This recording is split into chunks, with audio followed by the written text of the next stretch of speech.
Here we go. All right. Good morning, KW Prosperity. It is Matt and Mary Beth here to finish up Shift Tactic 7, which is selling pricing strategies. So yesterday, we talked about studying the market and the window of opportunity for sellers. Today, we're going to talk about not chasing the market, overpriced listings, and then the 7 maxims of seller pricing strategies. So that's going to be our focus for today. Awesome. To start, Mary Beth, I thought we would pick up where we left off on page 141, which is not Okay. chasing the market. And really the three strategies when pricing a home comes down to pricing at the market, behind the market, or ahead of the market.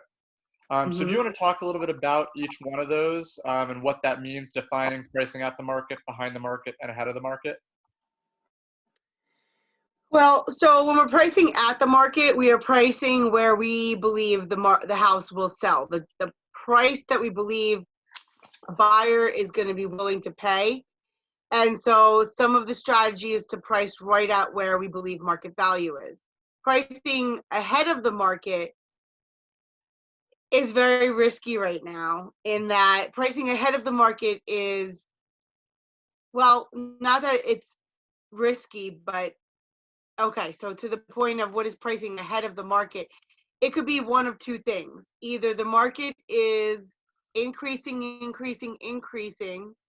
and we're pricing ahead of the market, or the market is declining, and yet, and so we're going to price what we believe the price will be in a week or two. Yep. Pricing ahead of the market when the market is going up is we're pricing at a higher price because it's going to catch up with us. And pricing behind the market is going to be where we miss the mark, and the prices are actually declining, and yet we're still at an old price up here, and the buyer is not even looking in this part of the pond anymore. The buyer's looking down here, and we haven't adjusted because we're behind the market. So I guess to your question is, depending on whether it's an upward market or a downward market, it could look different. In the market that we're in right now with the uncertainty, I believe pricing ahead of the market will be just coming under a little bit what we believe it's going to sell for. Yeah, well, and I think two things to that. I think, as they've mentioned in the book, when house isn't priced ahead of the market, it's essentially behind the opportunity curve. So that's the opportunity to get the best price possible. So if you're not pricing ahead, then you're potentially pricing it behind that opportunity curve, which is so important. And with that, another thing that they say in here, and I think this is very important, is before a seller chooses a strategy, they must make a very important decision. And that's, do they want to sell for the maximum price now, or do they want to maximize the price, or do they want to maximize the price possible? And that's identified on page 143, because ultimately getting the maximum price now or getting the maximum price possible, it's two completely different options in a seller's market. Correct.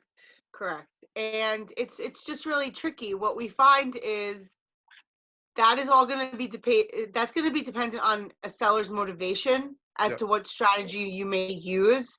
And then I have to question, is it ever a good strategy to take a chance at the potential value of the home? Because let me put it this way.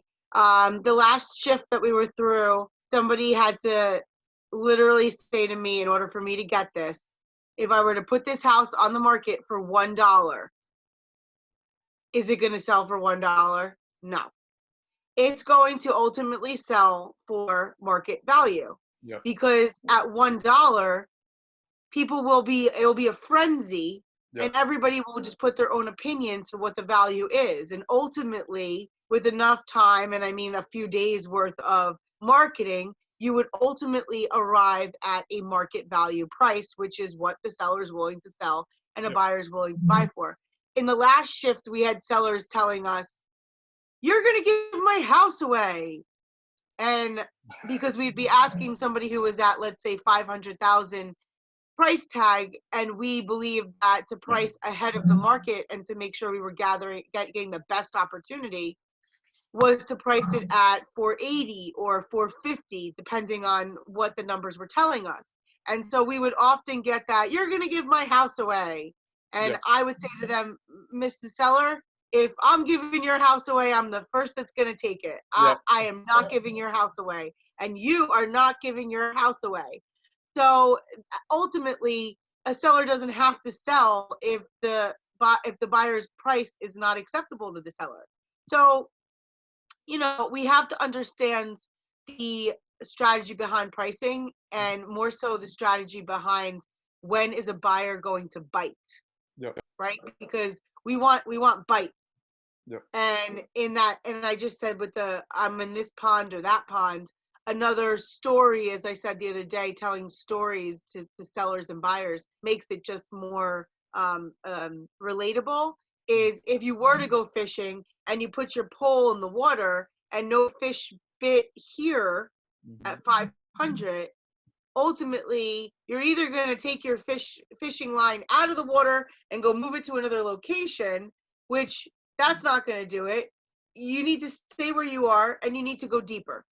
Yeah. And so you would drop that fishing rod down a little bit to see if the pool of fish that want to bite that are there. Yeah. So it's the same concept when you're talking about a seller, is just making, just catching the fish, the clients, the buyers for that product at the right price point. And also understanding that if it's not priced right, that you're gonna have to make adjustments quickly. And I forget if it was this chapter or last chapter, Gary, I think it was this book, or I don't know. I've been reading a lot of different things. I think it was in the Shift book, but he was saying that they would go on vacation and they would go out into the lake to go fishing, and they'd have 3 different groups going out, and the person who always went with this one person always had the greatest haul of fish coming in, and that was because they would essentially be impatient, and it's okay. Well, if I'm not getting anything here, I got to move my boat over here, and I'm going to move it here until you found out where the fish were, and then you'd Yep. reel them all in.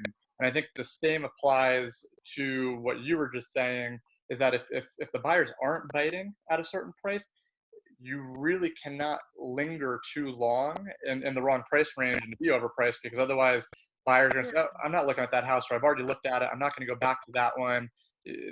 Speed in Well, actually, getting the price is critical. the buyer says, "What's wrong with that house? Why has Correct. that been sitting so long?" And what is that? What is sitting long for in a market like today? With hey, wait, listen, we got millennial buyers who are just generally impatient, Yep. right? And then you have the market. So how long is sitting? If your house is on the market for 2 weekends and it hasn't got a bite, Yep. you're overpriced. And I hate to put it that way, and it's not to say, seller, you've made a mistake, a wrong decision. There's nothing about that. But when you are a true real estate consultant, you're going to have a regular conversation with your sellers weekly. I advise you, in this kind of time, it's not weekly, it's maybe 2, 3, 4 times a week, Yep. letting them know what's going on, because at any moment you always want to, my coach says, if you don't ASK, you won't GET. Yep. So at any time you want to be able to ask that seller, Mr. Seller, do you think it's time for us to reposition? Yep. Do you think we should be repositioning on the market with the evidence that we have? How many people have raised their hands to see the house, or how many people have raised their hands to put an offer? Do you think it's time for us to pivot? Well, And and right now more than ever in that type of market, you need to over communicate with your sellers. And I know I've seen some agents in this type of market where, when if they're going to take a little bit of an overpriced listing, they're going to say, okay, well, look, if this doesn't sell at your price within the first week, I want you to already pre-sign the price reduction form that we're going to bring it down to this price, which is where I that's think right. it will sell. Um, and with that, I think scripts are very important right now. So, like, for example, you need to ultimately present the information and allow your sellers to self-discover the price. So, for example, maybe when you're at the table, you say, Mr. Seller, looking at all the comparables here in the MLS for your neighborhood, how much would you be willing to pay for your house if you were a buyer today? Or given what I've shown you about the market, what do you think your house will sell for? Really present the facts and present the numbers and help your seller arrive to that right number. Now, I will give you a little trick, a little tip, is if you are going after a listing, a lot of times you could just ask a seller, was there a price that you had in mind? Sometimes agents, we do some overthinking, and we think that the seller really wants to have us have the answer to everything, our crystal ball. And we had a fantastic interview yesterday with Zohar Zamir, who is the #1 agent in New Jersey MLS and is also with our Tenify Keller Williams office. And he made that point, is I don't have a crystal ball, and I don't even know what the market will say the market price is tomorrow, next week, whatever. And we just have to be in a great relationship that I'm going to give you the information that I'm receiving to make a decision on what I think is the price, and that we're talking this through so that you're making the best decision for you. The other thing I would say is we have so many stories of sellers that have chased the market where they were priced behind the market. They were in an old price. They were in a price even a week or 2 weeks old. Okay. Yeah. I'll give you an example of someone that I personally handled years ago. And what page are we on? So what you're about to talk about is page 147, which is the cost of overpricing the stable market versus the cost of overpricing in a shifted market. Because you're going to talk about, I can tell where your story is going, which is about the money they lost by overpricing. So go ahead, but I just want to say something. Well, okay, so there's actually a sweet story at the end, because of course the client and I can think of the guy in my head right now, of course it would only work out for him. So here's the story of a man that over the course of 1 year, so that year is my time, as I'm talking as the agent now, right? It's my time spending with that client, because I wasn't as skillful as maybe I am now. I didn't have some fierce conversations with them. And so what happens in that year was, here was a gentleman that priced his home at $419. Okay. I'm sorry, $519. He priced the home at $519, and he wound up getting a year later $419. Every time we put out we decided to go on at $519, and then by the time he listed, which was a few weeks later, it wasn't $519 anymore. Yep. A few weeks later, the right price was $500. And so because we were $19,000 overpriced coming out the gate, because we took a little longer to get the house ready to actually list it live, those 2 weeks were really crucial. Had we got a buyer during that time into the house, they may have paid that price. So here's the story of a seller that every 2 weeks was, give me 2 more weeks. Give us 2 more weeks, we'll do it then. Give us 2. Do you want to reposition the home? And so we wound up chasing that market literally from the $500,000 price tag to the $400,000 price tag. In 1 year, that seller lost $100,000 of offer. Okay. So all of that, it would have been devastating to the seller who already had their house purchased. Yep. So now I want you to understand, guys, that in a market like this, when our sellers experience this type of shift in their price down, the truth is, if they're a seller and a buyer in the same market, it's all relevant. Yep. Right? So the story of this gentleman is that although he had to sell his house for $100,000 less, it just so happened to be that the same house that he looked at a year ago, that guy was so stubborn also that he went from $415 down to $315 a year later. And that buyer seller that I was working with was able to sell his house for $100,000 less, but he was also able to buy a house for $100,000 less. Well, And so he didn't get to feel that. I just got to feel that. And our yeah. relationship got to feel that through Yeah. that year. Well, and I think that's a very powerful story, and I hope everybody that's watching and will watch this at a later date, just how important it is to price it right with the market right now. But the one question I had for you, because this kind of segues into page 148 to 149 to 150, is a very simple question for you. In the scenario that you just presented, did a buyer ever present an offer that your seller declined? Because one of the things that they're talking about here is that, you know, as an agent, it can be frustrating working with a seller because you'll get an offer maybe when it was at 480 or 500, and if they had just accepted it, they would have walked away with 500,000 rather than 420. So was there ever a point to talk about the importance of possibly having conversations with your seller to accept an offer, that because they may only get one offer, so it's important for them to realize that. So what did that conversation look like? Well, it didn't actually, I mean, back then it didn't look that great because he didn't listen.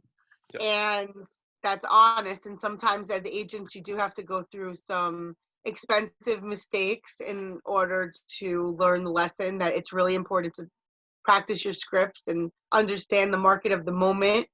Yeah. And so I'm sorry, the conversations with him in order to, what was the question again? Well, if you did get an offer, let's say, like, Right. what's the conversation like for you to coach that person? Say, look, this may be the only offer you're going to get, so you should accept it Sure. now. Even if it's the only offer, because you may not get another. Sure. So to that is there were offers that were way higher than what he wound up ending up with, right?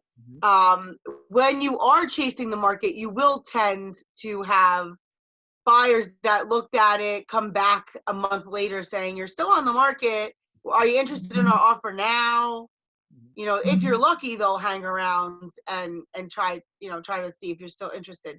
But the conversation looked like, Mr. Seller, we've had X amount of showings, because at that point that seller typically is chasing and they are getting some type of activity, so they don't see the need completely to go to that next bracket, which I talked about this earlier, price points. Okay. Mm-hmm. Price points. How does a buyer search on the internet? Because that's how they're searching. They're not searching by the $9,000 price points, guys. And yes, there's definitely a time to price something at 409. Well, probably not, actually. And this is my opinion, and we can agree to disagree. However, the $409,000 marketing is being marketed to anybody who's looking from 4 to 500,000. Yep. 4 to 450. So at 409, you're at the bottom of the bracket of what those homes offer. And as a buyer, if you can afford 420, 430, 409, although you'll look at it, is just going to help sell those other houses. Yep. So 400, even though a seller may say, well, I don't want to go to 400. I want to get 400. Why would I price at 400 then? Understand how the computer is working, understand how the consumer is searching, and that consumer is not going to throw in the search criteria 399 to 479. Yeah. Yeah. You know, they're not going to. They're going to put in 4 to 450, 4 to 500. So we talk a lot about price points. If we are going to make an adjustment, yes, I would say you take whatever repositioning a seller is willing to give you. Yep. Or give themselves. And yet you do want to say that buyers search in a $25,000 bracket. If we're going to move the price, Mr. Seller, and we're priced at 439, my suggestion is there's no sense in moving it unless we're moving it to 425. Yeah, because it's pointless. Right. Well, most people, listen, you say it's pointless, and agents and sellers don't understand that concept. Yeah. You know, back in the day when we were looking through the books and you were skimming through, 409 was right in between 400 and 450. Now, and a buyer's looking at it and there's a list of 15 homes and you're on the bottom at 409. I'm looking at the top here and I recognize there's a difference in value between the 450 house and the 409 house. So to the question you asked me is that was the constant relationship of Monday and Tuesday nights. I always spoke to my sellers, Yeah. and it would look like, hey, we had 10 people through the house this weekend. Nobody raised their hands. What are we going to do? Well, Yeah. let's do another open house. Well, let's do this. Let's do that. And it got to the point where you could only do so many things without adjusting the price to Yeah. make a big impact in the marketing of the property. Well, and I think to your point, as we go on to page 150 to 153, 154, because you covered a lot of that, the tale of the two markets.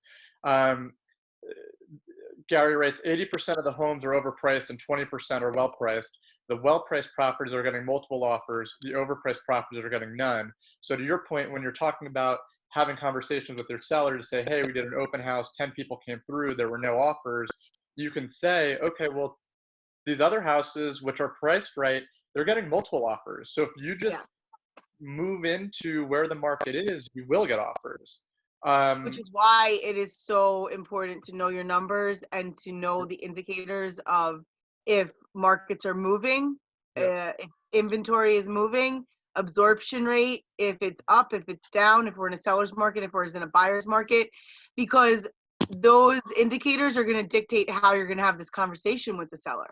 Well, and I think a good exercise to do right now, when you're looking at your market, go onto the MLS, look at the current listings in our market, and what do you consider in the market, out of the market, and in that no man's land area, like it has on page 153, that graph where it's got in the market, no man's land, Yeah. and outside the market.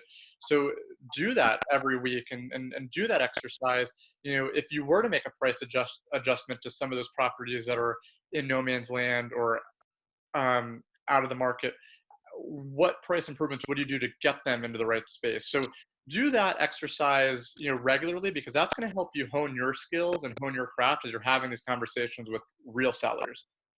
And so to that point is we always set up our buyers onto automatic searches, right? Whatever system you're using. If you're with KW, I'm sure you're using your neighborhood, snapshots. Yeah. If you are just using the MLS notification, that's another way to make sure that your clients are receiving whatever's coming on the market that fits their criteria, right? So when you're working with a buyer, you do that naturally because they need to see homes in order to choose which ones they want to go look at. Now, when you're working with the seller, we don't do that all the time.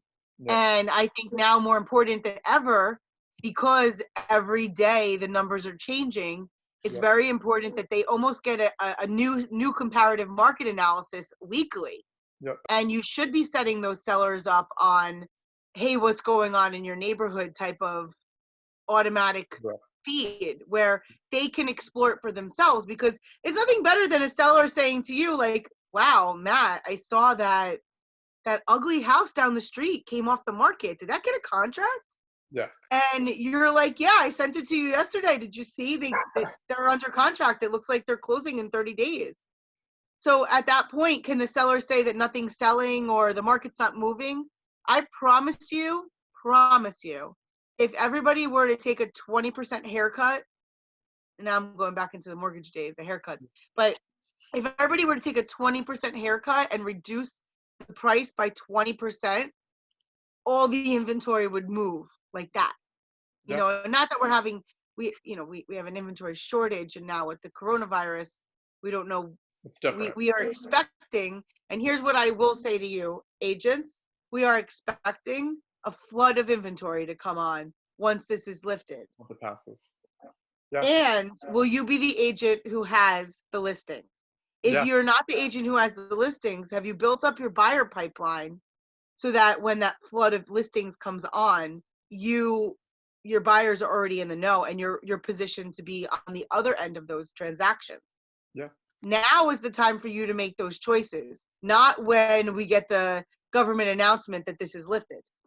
So that's great information. And I think, as we get to the end of the chapter, because we just got through the tale of the two markets, as we get to the 7 maxims for pricing in a shifted market, I just want to read these 7 maxims real quick, just so you guys have this, so you can write this down. It's on page Matt, before you go into that, just because you mentioned something on the in and the out, and then I'll let you get to that so you Yeah. can wrap that up. Yeah. There was a video that we sent out, and I still want to encourage those of you who have not seen it, why some homes sell and other homes sit. And it is on YouTube. It is a Jay Papasan video that explains exactly that diagram. What page is that? 140. Yeah, 152. Yep. 152, 153. Yep. Okay. And so I encourage you to go and watch that video. But the basic, what I love about it is he really puts it very simply to a seller. There are two things that will basically sell a home. It's going to be condition and price. Yep. And we can all understand and we can all relate to what a model home looks like, what a builder's model spec home with all the bells and whistles and upgrades. And I think we would all agree that that kind of home would go for top dollar. And it would also have top condition. Yep. We can also all relate to distressed properties, which, oh, by the way, we will see some of those when we get back into full swing of things. So anyway, but a distressed property, an REO, a real estate owned property, a foreclosure, a lease pendants, a short sale, okay? So those properties, typically we understand, are the condition may not be there because sellers may just up and leave and take the fixtures with them. Mhm. Sellers may not have the money to do an upkeep on the house, which is why they're losing the house. If it's a foreclosure, it could be closed up for years before it actually goes to the market, to the public. So we have, at one extreme, we have high condition, high price, because we're talking about model homes. Yep. On the other side of the pendulum, we have distressed properties, which are typically 20 to 30 to 40% off. They're highly discounted with a lot of risk involved, and they typically have the worst condition. So those are the two parts that we play with. If your home is like the condition of a model home, Mhm. you're probably going to get a better price. And if it's not, you're going to get a lesser price. And so there's a really great video where it just shows, are you in the market, are you out of the market, or are you in no man's land? And no man's land in a market like we're going into or we're in is very dangerous, in that you may not get pulled back into the market. If you are that guy that keeps chasing that price and you can't seem to get your buyer, my suggestion is you double down, jump over that next step, and price at the next price, knowing that a bird in a hand is what you have right now. Yep. And not be worried about what you might, the possibility of what you could get. Well, I was going to say, when you were talking about short sales, REOs, I was just skipping ahead a bit because I know Tactic 11 does cover some of that. So we will Yep. dive into that once we get the Tactic 11, probably next week or the week after. So go ahead with your 7. Oh yeah, so I'll just read these real quick. They're on page Yep. 156. They're the 7 maxims for pricing in a shifted market. Number 1, be a student of your market, know your numbers, which we talked about. Number 2, focus your main comps on actives. Pendings and solds may already be out of date. Number 3, be a student of property, preview them so you understand what is selling and why. Number 4, keep your presentation as current as possible. Let your ongoing research do the talking. Number 5, pre-qualify for motivation. Sellers who most need to sell most often. Number 6, price ahead of the market to avoid chasing it. And number 7, always secure price reductions in advance to avoid falling behind the market. So That's right. we really talked about all those 7, but I just wanted to reach or really just read them out loud. So that way, it's a good way to tie everything together in this chapter. And some resources for those. Inman News is a great resource for our real estate community. If you're in the New York market, or if you're a community that is affected by the New York market, The Real Deal is a publication that is really helpful in understanding what's going on, what moves are being made. Also, Jeff Otto Report, Otto Appraisal, Otto Group, Yep. independent. These are all independent companies that are resources that I've used before, have been very helpful to understand where we're headed so that we can price ahead. Because understand what Matt just said is pricing ahead of the market is kind of getting ahead of what is to come. And the only way we're going to know that is if we are looking at all the indicators in our market. So Jeffrey Otto, he does an amazing overview of New Jersey. That's twice a year he does that. I believe he just put something out recently during the Corona time that is open for everybody, because typically you do have to pay for his resources. And then also Real Trends and Stefan Swanepoel, who he does a Real Trends report annually. Yep. That's something to dive into. But more important than ever is get into your MLS and begin to do those studies to see, what's your ticker looking like. I know Allison is posting every day now what the ticker is for active, under contract, and closed properties in Morris County and Passaic County in New Jersey. I would just challenge you all to know what your ticker is. And more importantly is, if you do have some sellers who have stayed on the market during this time, or if you have some that are in the pipeline waiting to come on to the market, I would highly encourage you to personalize them a ticker every morning, Yep. letting them know what's going on in their backyard so that they can make the adjustments to their price and marketing strategy if necessary, especially if they have a real need to get that home sold in this kind of time. Yeah, no, so I think that really kind of sums up the seller pricing strategies of tactic number 7. Awesome. It's Friday today, so our next edition will be on Yay, it's Monday. Friday. So our next edition will be on Monday, which will be tactic 8, seller staging strategies. It looks like a pretty short chapter. It's 157 to 168, so we'll definitely be able to get through all of that on Monday. So we look forward to seeing you then. Have a good weekend. Bye, guys. Bye, guys.